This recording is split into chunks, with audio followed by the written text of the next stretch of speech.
Bismillahirrahmanirrahim. Assalamualaikum, pembuka bicara kepada hakim yang arif bijaksana. Tak lupa jua penonton dan pengacara. Di majlis ini kita bersua yang mati.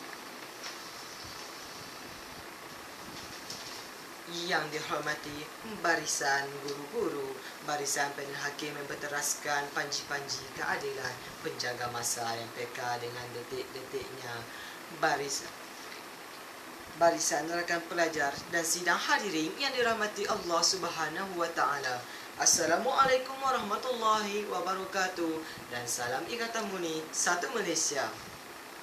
Andai patah sayap Raja Wali bertongkat jua dan sesungguhnya berdirinya saya di sini sebagai pelajar akademik Kementerian Pelajaran Malaysia bukan untuk menjual pantun, tetapi semata-mata ingin membawa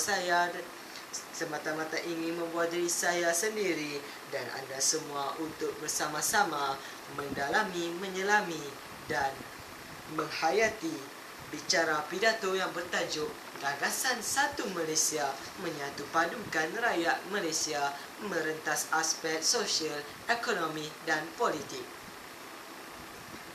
Warga Dewan yang dimulia-muliakan, berpaksikan cetusan idea saya yang pertama meneliti gagasan Satu Malaysia dalam aspek sosial merentas bidang pendidikan. Sejarah menunjukkan sekolah berwawasan merupakan sekolah yang berkongsi pada sekolah dan kantin yang sama dengan menempatkan 3 buah sekolah yang berlainan identiti dalam kalangan pelajar Cina, majoritinya India dan Melayu. Sebelum wujudnya sekolah berwawasan dalam konteks Satu Malaysia, para pelajar yang rasnya Cina dan India merasakan diri mereka gentar, takut dan tidak selesa kerana apabila berkomunikasi dengan rakan-rakan di sekolah dengan rakan-rakan bangsa lain di sekolah menengah kerana mereka tidak biasa bergaul dengan bangsa etnik yang lain. Namun apabila sekolah tersebut diwujudkan, nyata telah dapat mengikis ketidakselesaan semangat perpaduan yang bersarang dalam diri mereka selama ini. Berdasarkan cetusan minda yang telah dicanang-canangkan oleh saya sebentar tadi, melalui gagasan Satu Malaysia menjadi suatu aspirasi meningkatkan hubungan kaum negara ini.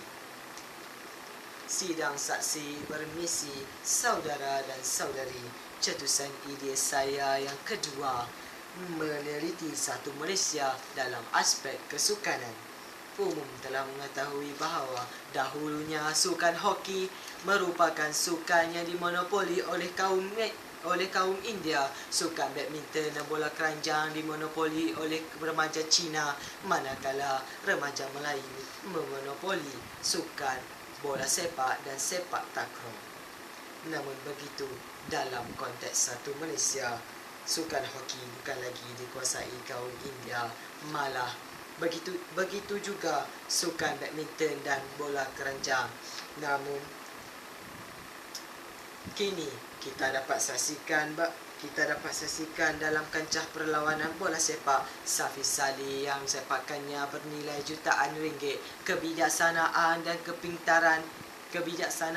kepandaian K. Rajagopal dan Ong Kin Swee telah melatih skuad negara sehingga menembusi luar sempadan negara sehingga mencapai Piala AFC yang diidamkan, Piala Dunia yang dinantikan.